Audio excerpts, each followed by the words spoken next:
नमस्कार, मैं हूं आपके साथ शगुफ्ता साहिल देव। जीएनटी स्पेशल आप देख रहे हैं। जीएनटी स्पेशल में आज बात उस गुड न्यूज की जो नेशनल स्पेस डे से ठीक पहले इसरो ने देश को दे दी है, यानी हम सबको दे दी है। अब से 2 दिन बाद यानी 23 अगस्त को चंद्रयान 3 की सफल लैंडिंग की सालगिरह पर भारत पहला नेशनल स्पेस डे मनाने वाला है। खबर आई है कि इसरो मिशन चंद्रयान 4 की तैयारी शुरू कर चुका है। चंद्रयान 4 और चंद्रयान 5 के डिजाइन को तैयार कर लिया गया है। सरकार के अप्रूवल मिलते ही चंद्रयान के अगले मिशन पर काम भी शुरू हो जाएगा। लेकिन सिर्फ चंद्रयान 4 ही नहीं, बल्कि इसरो 2040 तक इंसानों को चांद पर भेजने और अंतरिक्ष में भारत का स्टेशन स्थापित करने की भी तैयारी कर रहा है।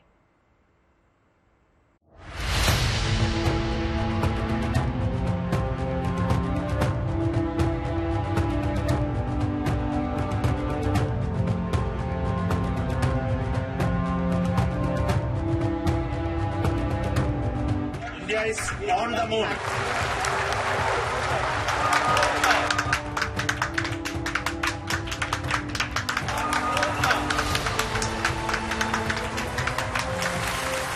फिर से गूंजेंगी वही तालियां। देश की धरती पर फिर से होगा जश्न, जब इसरो छुएगा कामयाबी का नया आसमान। चंद्र विजय की सालगिरह पर इसरो का ऐलान, फिर चांद के आंगन में उतरेगा चंद्रयान। चंद्रयान 3 की सफलता के बाद इसरो अंतरिक्ष में कामयाबी की नई इबारत लिखने की तैयारी शुरू कर चुका है। चंद्रयान 3 के बाद अब Indian Space Research Organisation Chandrayaan 4 और चंद्रयान 5 को चांद पर उतारने की तैयारी शुरू कर चुका है। Chandrayaan 4 and 5 are in the design completed and we are seeking approval of the government. Chandrayaan 3 की सफल लैंडिंग की सालगिरह से पहले इसरो चीफ एस सोमनाथ ने देश को ये गुड न्यूज दी है। एस सोमनाथ के मुताबिक इसरो ने अगले चरण के मिशन चंद्रयान 4 और 5 के लिए डिजाइन पूरा कर लिया है और अब बस सरकार की मंजूरी का इंतजार है। चंद्रयान 4 के अंदर हम कुछ और हमारी टेक्नोलॉजीज को प्रूव करेंगे। जैसे उसके अंदर हम चांद का सैंपल लेके आएंगे। अब चांद का सैंपल लेके आने का मतलब ये कि हम ये टेक्नोलॉजी प्रूव करेंगे कि हम चांद के ऊपर उतर भी सकते हैं और फिर वहां से वापस अपने जो भी हमारा लैंडर या जो भी व्हीकल है उसको वापस हम धरती पर ला भी सकते हैं। चंद्रयान 5, चंद्रयान 6 से जो आगे की लाइन है, जितनी भी चंद्रयान के जो मिशन हम प्लान कर रहे हैं, इनका सिर्फ एक यही पर्पज है कि हमें 2040 तक हमारी सारी टेक्नोलॉजीज को टेस्ट कर लेना है। गगनयान में हमारे क्रू मॉड्यूल वगैरह का टेस्ट हो जाएगा। चंद्रयान की जितने भी सीरीज ऑफ मिशन होने वाले, इससे हम उन टेक्नोलॉजीज को चेक कर लेंगे कि हम किस तरीके से चांद तक जा सकते हैं। इसरो चीफ ने बताया है कि चंद्रयान 4 को अंतरिक्ष में टुकड़ों में भेजा जाएगा। इसके बाद उसे स्पेस में ही जोड़ा जाएगा। ये काम इसरो पहली बार करने जा रहा है। चंद्रयान 3 की तरह ही चंद्रयान 4 की भी चांद की सतह पर सॉफ्ट लैंडिंग होनी है। चंद्रयान 4 चांद की सतह से पत्थर और मिट्टी के सैंपल लेकर आएगा। ये मिशन 2 पार्ट में जाएगा। एक पार्ट में चांद के ऊपर वो वाले व्हीकल को या कह सकते हैं उस वाले मॉड्यूल को भेजा जाएगा जो चांद पर उतरेगा, चांद की मिट्टी को उठाएगा, एक सैंपल को उठाएगा और फिर वो वापस धरती की साइड की जर्नी ट्रेवल करेगा। दूसरा जो मिशन होगा इसी के अंदर, जो उसका पार्ट होगा, उसके अंदर री एंट्री व्हीकल को लॉन्च किया जाएगा। भारत ने ऐसा मिशन आज से पहले कभी नहीं किया है। हमने चांद पर सॉफ्ट लैंड किया है, लेकिन चांद की धरती को छोड़कर वापस धरती की साइड आने में हमने आज तक कोई भी मिशन नहीं किया है। तो ये हमारे लिए एक नई चुनौती है और नई चुनौती से हमें नई टेक्नोलॉजी मिलेगी। मिशन चंद्रयान 3 की अभूतपूर्व सफलता के बाद अंतरिक्ष में भारत की छाप छोड़ चुका इसरो अब इस हस्ताक्षर को गाढ़ा करने के मिशन में तेजी से जुटा है। इसरो अपने हर मिशन को पूरा करने के लिए तेजी से काम कर रहा है, जिसके तहत अंतरिक्ष में भारत का स्पेस स्टेशन स्थापित करने की योजना भी शामिल है। इस स्टेशन के 5 मॉड्यूल होंगे, जिनमें से पहला मॉड्यूल 2028 में लॉन्च होगा। We are looking at building the Bharatiya Antariksha Station. That station will have 5 modules. The first module launch is scheduled by 2028. That design is also completed. I have a full report which is again submitted to government for approval now. In addition to that, we have a series of missions for various users departments, ministries. So at least 50 satellites are currently in planning to build over 50 plus. I don't see 50 another scientific missions all inclusive. बता दें कि अभी धरती के lower orbit यानी निचली कक्षा में केवल 2 स्पेस स्टेशन मौजूद हैं। इनमें से पहला है अंतर्राष्ट्रीय अंतरिक्ष स्टेशन। ये स्पेस स्टेशन अमेरिका, रूस, यूरोप, जापान और कनाडा की अंतरिक्ष एजेंसियों के सहयोग से बनाया गया था। इसके अलावा चीन का तियांगोंग स्पेस स्टेशन फिलहाल अंतरिक्ष में मौजूद दूसरा ऑपरेशनल स्पेस स्टेशन है। चीन का तियांगोंग स्पेस स्टेशन पृथ्वी की निचली कक्षा में स्थापित है और इसके 3 मॉड्यूल हैं। अब भारत भी अपना स्पेस स्टेशन बनाकर अंतरिक्ष की महाशक्तियों में शामिल होने की तैयारी कर रहा है। 2030 तक इंटरनेशनल स्पेस स्टेशन को डीकमीशन कर दिया जाएगा, डीऑर्बिट कर दिया जाएगा।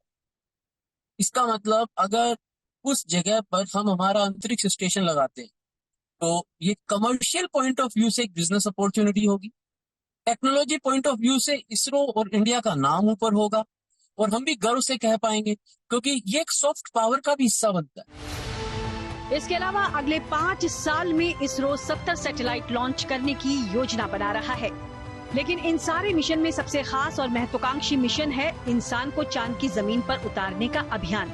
इसरो साल 2040 तक इंसान को चांद पर उतारने की योजना बना रहा है।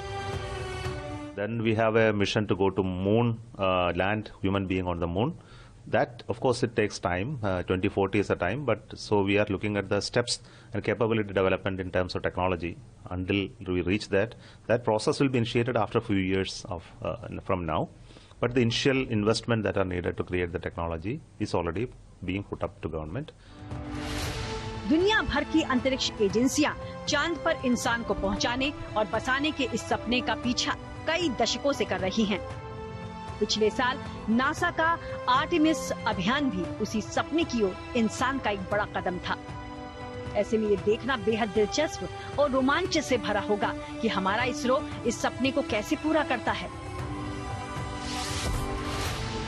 चांद पर इंसान को उतारने के लिए कुछ क्रिटिकल टेक्नोलॉजीज की जरूरत है, जिसमें सबसे पहले आता है एक ताकतवर लॉन्च व्हीकल, फिर एक टेक्नोलॉजी जो इंसान को स्पेस में जिंदा रख सके, जैसे हमारे गगनयान के लिए हम डेवलप कर रहे हैं।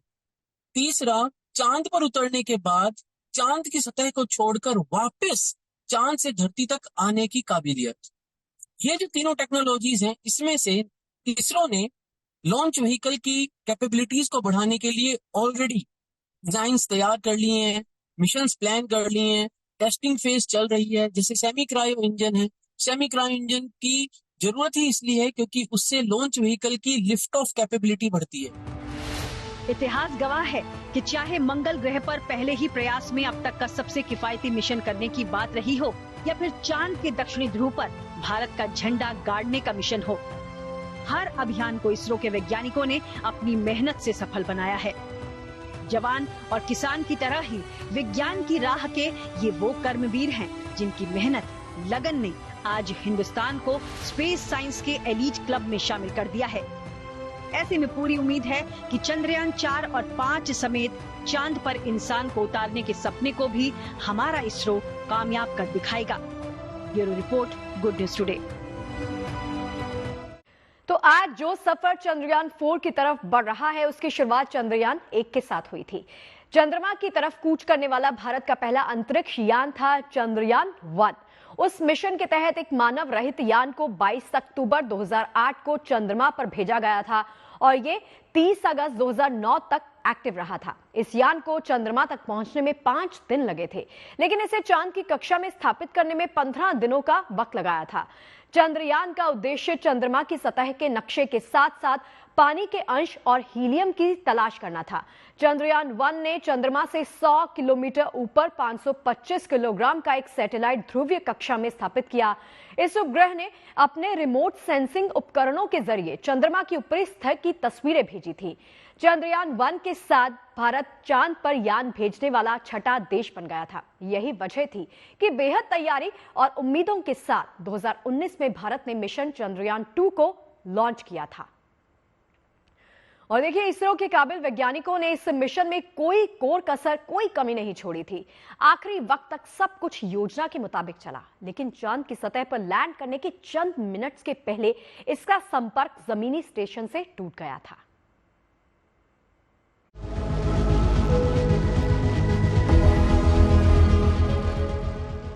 सितंबर का महीना था साल 2019 और दिन था शनिवार, जब सारा देश उम्मीद भरी आंखों से आसमान को ताक रहा था।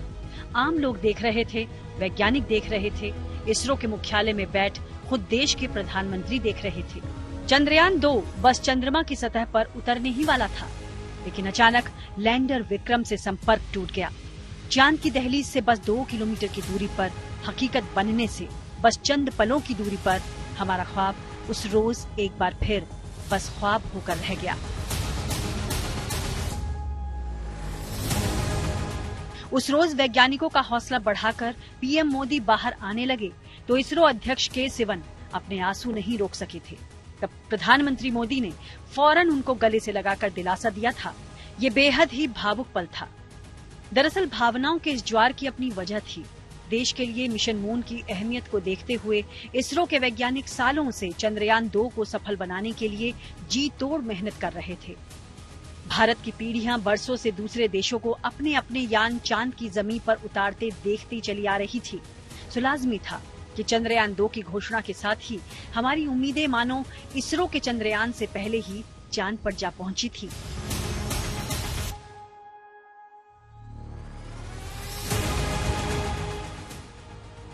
मिशन चंद्रयान 2 की टाइमलाइन पर सिलसिलेवार नजर डालें तो 12 जून 2019 को इसरो के तत्कालीन अध्यक्ष के सिवन ने घोषणा की थी कि चंद्रमा पर जाने के लिए भारत के दूसरे मिशन चंद्रयान 2 को 15 जुलाई को प्रक्षेपित किया जाएगा। उम्मीदें परवान चढ़ने लगी। आखिरकार वो खास लम्हा आया और 22 जुलाई 2019 को GSLV MK 3rd M1 ने चंद्रयान 2 को सफलतापूर्वक लॉन्च कर दिया। 4 अगस्त 2019 को इसरो ने चंद्रयान 2 से ली गई धरती की तस्वीरों का पहला सेट जारी किया तो देश में खुशी की लहर दौड़ पड़ी। 20 अगस्त को चंद्रयान 2 सफलतापूर्वक चंद्रमा की कक्षा में पहुंच गया। अब मंजिल और नजदीक थी।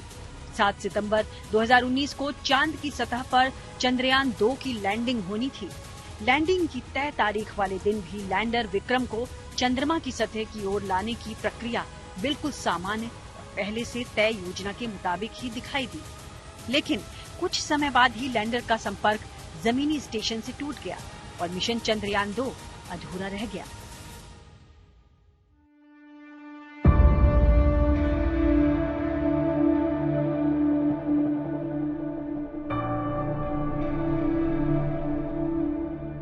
लेकिन अधूरे सपनों की किरचन अपनी आंखों से निकालकर इसरो एक बार फिर खड़ा हुआ, आंखों में एक नया सपना और दिल में एक नई उम्मीद लेकर। इस उम्मीद का नाम था चंद्रयान 3।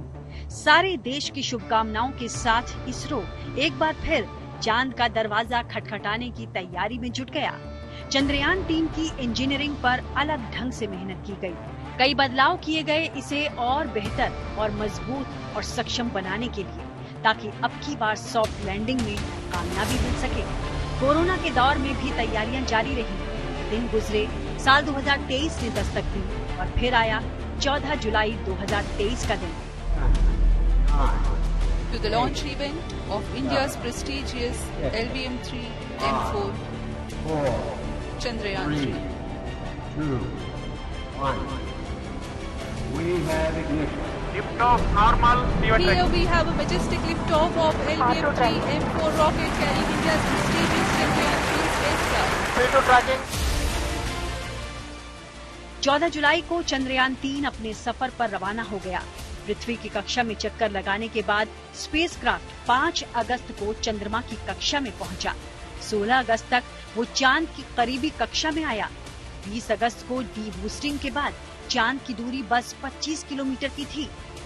बरसों का सपना अब इतना करीब आ चुका था कि सारा हिंदुस्तान बस अपना हाथ बढ़ाकर उसे छू लेना चाहता था। आप और हम इस जब चांद से 3,84,000 किलोमीटर की दूरी पर बैठे थे, तब हमारा चंद्रयान चांद से सिर्फ 25 किलोमीटर दूर था। आखिरकार 23 अगस्त को लैंडिंग ऑपरेशन शुरू किया गया। 20 मिनट में लैंडर 25 किलोमीटर का सफर तय कर चांद की सतह के ठीक ऊपर आ पहुंचा। वर्टिकल लैंडिंग के बाद बस इंतजार उसके सतह पर उतरने का था। चंद्रयान 3 चांद की चौखट पर खड़ा था। पूरे देश की नजर स्क्रीन पर थी। उधर लैंडर ने सतह पर सही जगह का चुनाव करना शुरू किया और तय समय पर उसने अपने कदम चांद पर रख दिए। चांद के दक्षिणी ध्रुव पर चंद्रयान 3 की सॉफ्ट लैंडिंग हो गई। 23 अगस्त 2023 को चंद्रमा पर सूर्योदय के साथ ही चांद पर भारत का उदय हो गया। इसके साथ ही भारत, अमेरिका, रूस और चीन के बाद चांद पर स्पेसक्राफ्ट उतारने वाला दुनिया का चौथा देश बन गया। चंद्रयान 3 की कामयाबी के साथ ही अनंत अंतरिक्ष में भारत की कामयाबी का जय घोष हो गया और 3,84,000 किलोमीटर दूर ब्रह्मांड के सबसे खूबसूरत ग्रह पर मौजूद सारे जहां से अच्छे एक मुल्क में 140 करोड़ लोग जश्न में डूब गए। Bureau report, good news today.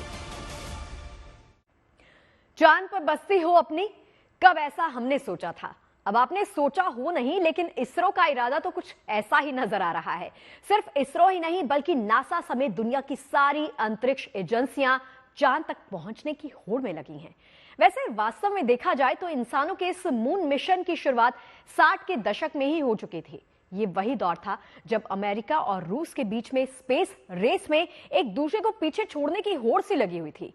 Sputnik के साथ रूस पहले ही अंतरिक्ष में झंडे गाड़ चुका था, लेकिन चांद पर इंसान को पहली बार उतारकर नासा ने इस रेस में बाजी मार ली थी। कई साल की कोशिश के बाद नासा को यह सफलता मिली थी। और चलिए इसके बाद क्या हुआ वो समझाते हैं आपको। इसके बाद नासा ने 1968 से 1972 के बीच में चांद पर 2 दर्जन एस्ट्रोनॉट्स को भेजा। जरा सोचिए कि 8 अरब लोगों की दुनिया में आज तक नासा केवल 24 लोगों को ही चांद पर भेज सका है। यानी ये 24 एस्ट्रोनॉट चांद के ऑर्बिट तक पहुंचने में कामयाब हुए हैं, लेकिन इनमें से भी केवल 12 अंतरिक्ष यात्री मून वॉक यानी चांद पर चहलकदमी करने में सफल हुए। नील आर्मस्ट्रांग चांद पर कदम रखने वाले पहले इंसान थे। उनके साथ इस मिशन में एडविन बज एल्ड्रिन भी गए थे। और इसके साथ ही स्पेस साइंस से जुड़े वैज्ञानिक का क्या कहना है वो भी आपको बता देते हैं। वो ये कहते हैं कि एक दिन ऐसा भी आएगा जब इंसान चांद पर लंबे वक्त के लिए रुक सकेंगे। ये इंसान की बस्ती को चांद पर आबाद करने का पहला कदम है। वो बस्ती कैसी होगी, इसकी झलक इन दिनों दिल्ली के नेहरू तारामंडल में दिखाई दे रही है, जहां नेशनल स्पेस डे से पहले चांद पर कॉलोनी का मॉडल बनाया गया है। मतलब इसरो का 2040 का विजन आपको यहां देखने को मिल सकता है। अगर मैं अभी आपसे ये कहूँ कि मैं चांद की सतह पर मौजूद हूँ और वैसा ही महसूस कर रही हूँ जैसे चांद की सतह होती है, तो शायद आपके लिए यकीन कर पाना मुश्किल होगा। लेकिन अभी देश तैयारी में लगा हुआ है। साल 2024 तक भारत से लोग चांद पर पहुंचे, चांद पर कॉलोनी बनाई जाए और चांद का इस्तेमाल किया जाए सैटेलाइट्स की लॉन्चिंग पैड की तरह। ये उस विजन को दिखाता है। ये सरफेस ठीक वैसी ही बनाई गई है जैसी चांद की सरफेस होती है। इतना ही नहीं, यहाँ जो ये अभी आप मिट्टी देख रहे हैं ये चांद की मिट्टी जैसी है, जिसे वैज्ञानिकों ने मिलकर यहाँ पर कुछ स्टूडेंट ने बनाया है। यानी चांद की सतह बनाने की कोशिश की गई है। दरअसल भारत इस साल चंद्रयान 3 की सफलता को 1 साल पूरा कर लेगा। प्रधानमंत्री मोदी ने इससे पहले भी कहा था कि अब हम हर साल 23 अगस्त को नेशनल स्पेस डे के तौर पर मनाएंगे और नेहरू प्लेनेटेरियम में उसकी एक झलक दिखाई जा रही है। यानी आज से 16 साल बाद 2040 का विजन और उसके बाद का विजन, चांद पर किस तरह से कॉलोनी बनी होगी, लोग रह रहे होंगे, कैसे वहां हम स्पेस में पहुंचकर सैटेलाइट्स लॉन्च करेंगे, वो तमाम चीजें, तैयारियां कैसे होंगी। यहाँ पर स्पेस साइंटिस्ट मेरे साथ मौजूद है। सर, तो मैं जो ये विजन देख रही हूँ, मैं इसे 2040 का कहूँ या 2040 के बाद का और उसके बाद का? जी बिल्कुल, हमारे जो माननीय प्रधानमंत्री जी हैं और जो हमारे इसरो के डायरेक्टर हैं श्री सोमनाथ सर, उनका विजन है कि वो 2040 पर पहले भारतीय को लैंड करवाना चाहते हैं। तो जब भारतीयों को लैंड कराया जाएगा, ऑब्वियसली उसके बाद भी जो है अन्य लोगों को वहां भेजा जाएगा। उसके बाद हम वहां पे जाके एक कॉलोनी या बेस टाइप हम सेटअप करने का प्रयास करना चाहते हैं। तो आप ये कह सकते हैं कि 2040 के भी कुछ वर्ष बाद का हमने यहाँ पे एक विजुअलाइजेशन बनाया गया है। चांद की सतह पे है तो थोड़ा संभल के भी चलना पड़ेगा, क्योंकि ये बिल्कुल वैसा ही है जैसे चांद की सतह। पहले थोड़ा सतह के बारे में बता दीजिए। बिल्कुल, ये सतह जो है, जो हमने हमारे चंद्रयान 3 के मिशन ने डिस्कवर किया था कि हमारा जो चांद की सतह है वो बहुत ही ज्यादा स्वम्पी होगी, उसमें थोड़ा सा गीलापन, थोड़ा सा मॉइस्चर जो है होगा, जिसकी वजह से जब हमारे चक्के ने हमारे देश का जो राष्ट्रीय एम्बलम है वो इम्प्रिंट करने की कोशिश करी थी तो वो नहीं हो पाया था। हमने वही टेक्सचर देने की बिल्कुल कोशिश करी है। सबसे पहले हमने यहाँ पर जो बनाया गया है वो ये एक ऑब्जर्वेटरी हमने बनाई है, ये आप देख सकते हैं, ये ऑब्जर्वेटरी है। यहाँ से लोग जो है टेलीस्कोप लगा के अन्य ग्रहों को और अन्य चीजों को हम ऑब्जर्व कर सके। यहाँ पे आप देख सकते हैं बच्चे यहाँ पे बना रहे हैं काफी मेहनत से सारे। अब जैसे यदि आप दिल्ली में आते हैं तो सबसे पहले आप एयरपोर्ट पे लैंड करते हैं, तो यदि आप चांद पर जाएंगे तो सबसे पहले आप लैंड करेंगे लॉन्च पैड पर। तो एक हमने एयरपोर्ट जैसा लॉन्च पैड यहाँ पर बनाया जहाँ से हम चांद पे आना या जाना कर सकते हैं। शिव शक्ति पॉइंट की हमने ये एक विजुअलाइजेशन बनाई है। और चलिए जीएनटी स्पेशल में आज की हमारी खास पेशकश में मेरे यानी शगुफ्ता के साथ फिलहाल के लिए इतना ही। देश और दुनिया की तमाम अच्छी खबरों के लिए आप देखते रहिए गुड न्यूज।